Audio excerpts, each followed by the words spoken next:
Hi, guys. Unfortunately, I can't tell you my name because some people might recognize me.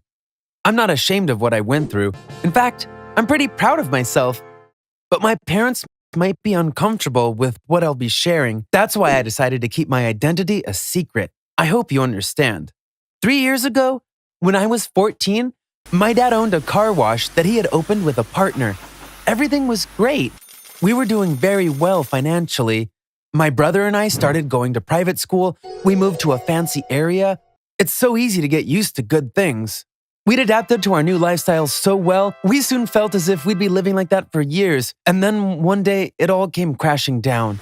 The police raided my dad's work. It turned out that his partner was using the car wash to launder money. We found out that he'd been dealing drugs for years. The police arrested my dad too, but they let him go when they realized that he didn't know anything about the illegal business. However, the car wash was confiscated because of his partner. Naturally, my dad was really traumatized by what happened. He couldn't accept that he'd been duped and that he had been part of something illegal. All of a sudden, our lives turned upside down. He pulled himself together a few months later and opened a new car wash in another part of town. Unfortunately, things didn't go as expected.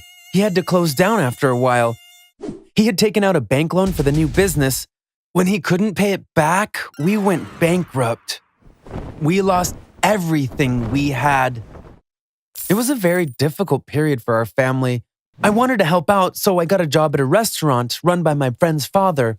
I was working there after school, washing dishes for the first time in my life. It was not the best job, but I was happy to be making money. I would work until the restaurant closed at night and wake up early to go to school the next day, no matter how tired I was. I was working 6 days a week with only one day off. I used to spend all my free time playing games on my computer, but now I only used it for schoolwork. One day, a friend told me that a new map had been added to a game that I really loved. I wanted to take a quick look. When my dad came into my room, he saw me playing the game. He got really angry. "Your mom and I stay up all night trying to figure out what to do. We can barely sleep. But you're just playing your games as if nothing happened," he said. He accused me of being selfish. He kept getting angrier. Finally, he said, "When you buy your own computer, you can play as much as you want," and took away my laptop. That was probably the worst day of my life. I cried for hours under the covers because I felt it was so unfair. Then, all of a sudden, I stopped. I started telling myself, "Don't pity yourself. Don't pity yourself." It was almost dawn. I promised myself I'd never wallow in self-pity again. I was going to do everything I could to keep this promise. I went to school without getting any sleep. When my girlfriend saw me, she could tell that something was up. I told her what had happened with my dad. At first, she was really upset, but when I told her about my decision, she said she was proud of me. She looked at me and said, "You're one of the funniest people I know, and I think you can make money from it. I have an idea. I can help you if you want to try it." I didn't go to work after school. We went to my girlfriend's house. A couple of hours later, I was sitting in front of her computer wearing a chicken mask. I made an account on Twitch and started live streaming. I was playing just like everyone else, but there was something different about me. I was clucking with a mask on. It was my girlfriend's idea to create a half-human, half-chicken character. The mask was her brother's. I was clucking and making jokes like I was a chicken. My girlfriend was cracking up. Her laughter was very encouraging, so I performed much better than I thought I would. It was like I was on a show. 2 hours in, I had reached 500 viewers. You wouldn't believe the sounds I made when I got my first donation. It was a perfect night. I was filled with hope. I could quit my job at the restaurant thanks to my girlfriend. I don't want to belittle that job, but I was sure that I could make so much more money on Twitch, and much more quickly. Things went even better than I expected in the next few days. My audience grew a lot. But nobody knew who I was because I was using the nickname Big Bird and wearing a mask all the time. To them, I was a large, funny bird. But there was also the beautiful girl whom the camera never showed but whose laughter they could hear. I didn't tell my family that I was on Twitch. I wanted to tell my mom and my brother, but I was too scared of my dad finding out, so I didn't say anything. They all thought that I was still working at the restaurant. I wondered if I had told my dad that it was possible to make money by playing games, would he have lightened up a little bit? I didn't think so. Parents don't really like children playing video games. Whenever they can, they try to stop them. I'm sure of it, and I can understand why. But I think my dad was obsessed with the whole idea of games. I think he unleashed his hatred of games that day by using our family problems as an excuse. One night, something really interesting happened. I was live streaming as usual with my mask on. At one point, I looked at the chat window on the screen. Big Bird, do you want to get the biggest donation of your life in exchange for removing your mask? The message was from one of my most loyal fans, Ringo Starr. He made a donation every day. I clucked. Biggest donation of my life? I just hatched from an egg not that long ago. The only thing you can do is give me the biggest donation of my life so far, I said. You're right. Okay, let's do this. I'm sure it's not just me, but everyone who's watching you now that wants to see your face. Will you take off your mask if everyone makes the biggest donation they can? He replied. I stopped for a second. I looked at my girlfriend. She shook her head, telling me not to do it. I knew that there would be no turning back if I said yes, but we were live. I could just stop streaming right after taking off the mask. I had only wanted to hide my identity from my dad, not anyone else. My dad is the least tech-savvy person in the world. Twitch was like another planet to him. There was no way he was going to find out about what happened here. I took a deep breath. I said, well, let's see the donations. Prove to me that you really want to see my face. If you convince me, then I'll be a human for a moment. As soon as I said this, the donations started pouring in. My girlfriend slammed the door and left. I didn't really care because I was so overwhelmed by the amount of donations. They just kept on coming. I waited for a while after the donation notifications stopped. I couldn't see the viewers, but I was sure they were all holding their breath. I thanked them by clucking. All right, you've convinced me. I'm taking off my mask for 20 seconds. Then I'm going to log off. But tomorrow I'll be back as Big Bird, I said. I waited for a moment. I took off the chicken mask and looked at the camera. I showed my face clearly. I winked at the viewers. Then I logged off. I was feeling really weird. I looked at how much money I got. It was like a dream. Just then, my girlfriend stormed into the room. I told you not to do it. The mystery is gone. Why would anyone watch you now? She said, yelling. I told her that the reason why I had agreed to put on the mask was not to be mysterious, but to avoid being found out by my dad. Look at all this money. Don't you think it was worth it? I said, hugging her. She looked at me and said, I hope you don't regret it. The next day, I went straight home after school. My dad smiled when he saw me. Do you have the day off? Your brother went to the dentist with your mom. Come on, let's have coffee together and chat, he said as he walked into the kitchen. He came back from the kitchen, saw the money on the coffee table, and was totally shocked. I asked, will this be enough for you to pay off your loan? My dad was still in shock. I don't know, probably. But where did this money come from? Whose is it? He asked. It's yours, I said proudly. Please don't ask me how I made it. All I can tell you is that I earned it, and I didn't do anything illegal. He sat next to me and put his arms around me. You made it online, right? Oh no, sorry, not online. I should say from games. I know you don't work at the restaurant anymore, Big Bird, he said. He was smiling so wide, I could see all his teeth. It turned out that my girlfriend's dad called him one night. The kids are not doing anything bad, but my daughter said that you don't know about it. I thought you should know. But don't be mad. You should be proud of your son. He's doing a really good job, he said. My dad had been watching me ever since. I was so surprised when he told me his favorite jokes from my streams. I never thought he would like my sense of humor, but the day before, he fell asleep while he was watching me, so he didn't know about me taking off the mask and getting all those donations. He got really emotional when I told him about it. They gave you all this money just to see your face? And you're giving it all to me? He asked. Yes, I was giving it to him. I was so proud that I was able to earn this money to help my dad pay off his loan. The next evening, I was in my girlfriend's room to live stream for the last time.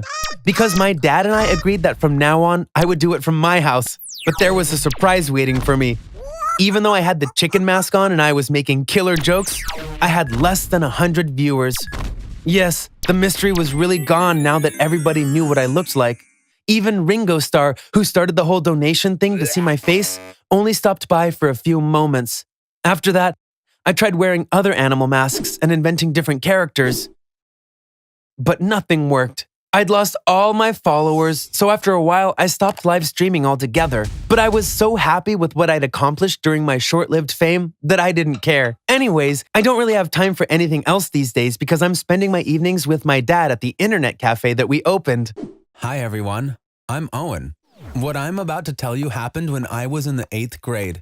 It was a really difficult year. I'm sure you'll be shocked and a little freaked out when you hear my story, because it sounds like something straight out of a horror movie, but there's nothing to be afraid of.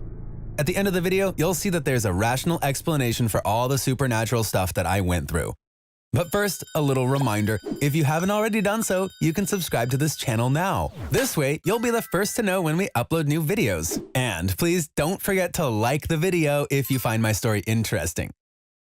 When I was in junior high, two things really bothered me: my height and my voice. My friends sounded older since most of them had started puberty, but I still sounded like a little kid. I would check my voice first thing in the morning when I woke up, and each time I'd be bummed out that it hadn't changed. It seems funny now how upset I was about something like this, but I was really hung up on it at that time. I was also really upset that I wasn't getting taller fast enough. I was one of the shortest kids in my grade. My friends had suddenly shot up. I knew I couldn't make my voice any deeper, but I thought I should be able to do something about my height. I Googled, how can I make myself grow taller? I clicked on every single link that came up. Playing sports, especially basketball, was a common recommendation. I saved my allowance to buy a basketball hoop and a ball. Normally, I'm pretty lazy when it comes to sports, but this time I was really motivated. I really wanted to grow taller. I was going to do whatever I could to become as tall as my friends so they'd stop looking down on me. After coming home from school, I would change my clothes and play basketball for hours. At the time, the only sign that I had started puberty was a huge increase in my appetite. No matter how much I ate, I still felt hungry. It was as if I had a deep hole inside me and I was trying to fill it.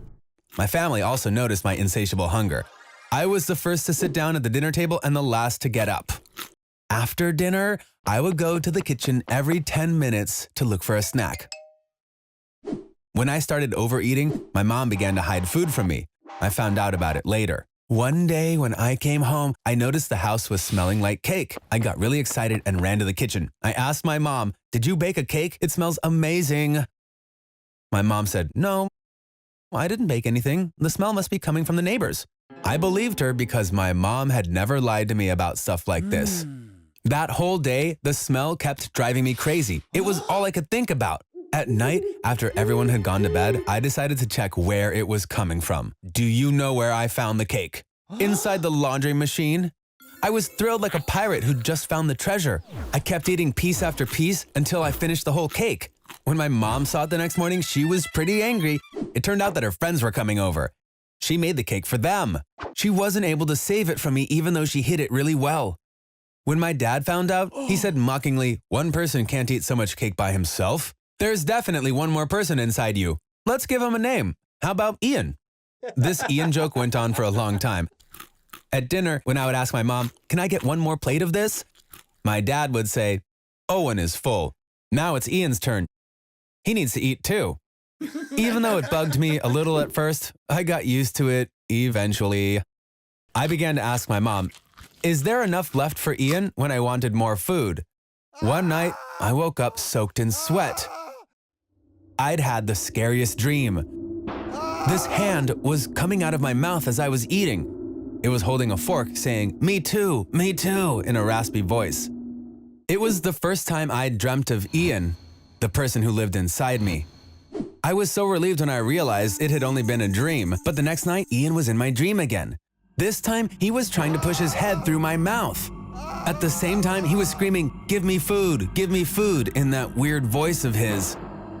I woke up gasping for air. The next morning, when I talked about my dream, my dad said, "It sounds like you can't feed Ian enough. He's coming for you in your dreams," and laughed. The following night, I saw Ian yet again, but this time it wasn't a dream. Yes, I saw Ian in real life. After I brushed my teeth, I felt something in my mouth. I looked in the mirror. I saw a pair of eyes looking out. You heard that right. I said a pair of eyes. Ian was looking at me from inside my mouth. You have no idea how scared I was. I couldn't run and tell my parents about it because it was ridiculous. I was so scared I couldn't fall asleep for a long time. Finally, I convinced myself that I had dreamt it. That's how I calmed down and was able to fall asleep. Unfortunately, I started seeing Ian even more frequently after that. Sometimes I'd hear his voice too. He was constantly asking for food. When I'd wake up in the morning, I would check inside my mouth with my phone's camera to see if he was still there. And when I'd see those scary eyes, I would immediately close my mouth. Now, I was sure Ian was real and he lived inside me. I knew my parents would think I was crazy, but I decided to talk to them anyway. When I told them what was happening, at first they laughed. But when they realized this was no joke and I was dead serious, they panicked. My dad said, "That can't be happening." I made a silly joke, and it went on for too long. "It's all my fault. Let's not talk about this ever again," he said. To convince them, I said, "Look inside me. You will see Ian for yourself," and opened my mouth. My mom said, "Owen, I'm getting worried. Please don't talk like this." When I insisted, she had to take a look. But she didn't see anything. Unfortunately, I was the only one who could see Ian. The next day, we were in the waiting room at a hospital. Without wasting any time, my dad got an appointment with a psychiatrist, that is, a mental health doctor. The doctor asked me many questions. He didn't comment on whether what I was seeing was real or imaginary. He just kept nodding and taking notes. I later found out that the doctor told my parents, Owen is, of course, hallucinating. However, apart from the hallucination, he doesn't have any other symptoms of a specific mental disorder. There must be another reason for this. We can't start treatment before we identify what that is.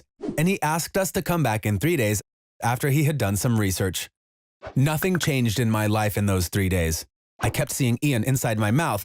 He was asking for food all the time. I was eating huge amounts of food to satisfy him. I had begun to eat enough for 3 or 4 people. Perhaps there were other people inside me in addition to Ian.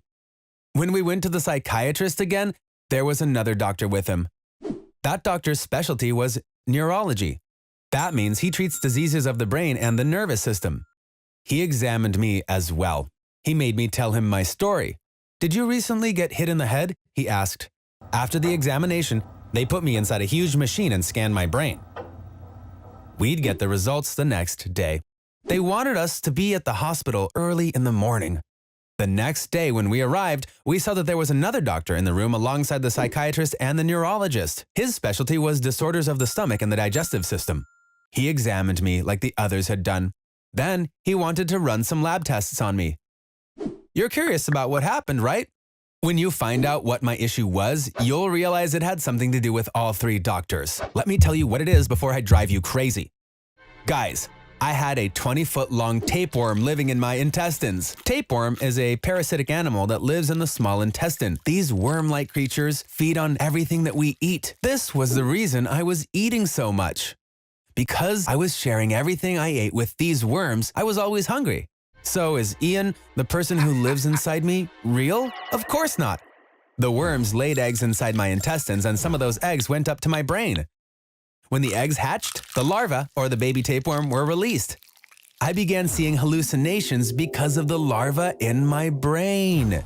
My brain turned my dad's Ian joke into a character and began projecting that to me as if it was real. I'm so lucky I got cured thanks to these 3 doctors. The tapeworms in my intestines were the specialty of the digestive system specialist, the larva going to my brain the specialty of the neurologist, and my hallucinating the specialty of the psychiatrist. The worms in my intestines and the larva in my brain were surgically removed. I don't have any health problems anymore. I found out that eating raw or rare meat is how tapeworms enter the body. I probably got it from rare meat. My dad often makes barbecue in our backyard. I always eat the meat rare because it's more tender. Apparently, once, when the meat was really rare, the tapeworm eggs must have entered my body. After this, I will be much more careful. By the way, for those who are wondering, I did get taller. As you can hear, I also don't sound like a kid anymore, and I don't eat as much as I used to. Now, it sounds really funny that I believed there was a person living inside me. The brain is an extraordinary organ, extraordinary enough to show you something that doesn't exist. If someone else was telling me all this, I might not have believed them. But it's all true because I lived through it. Thank you for listening to my story. If you liked it, please don't forget to hit the like button. See you!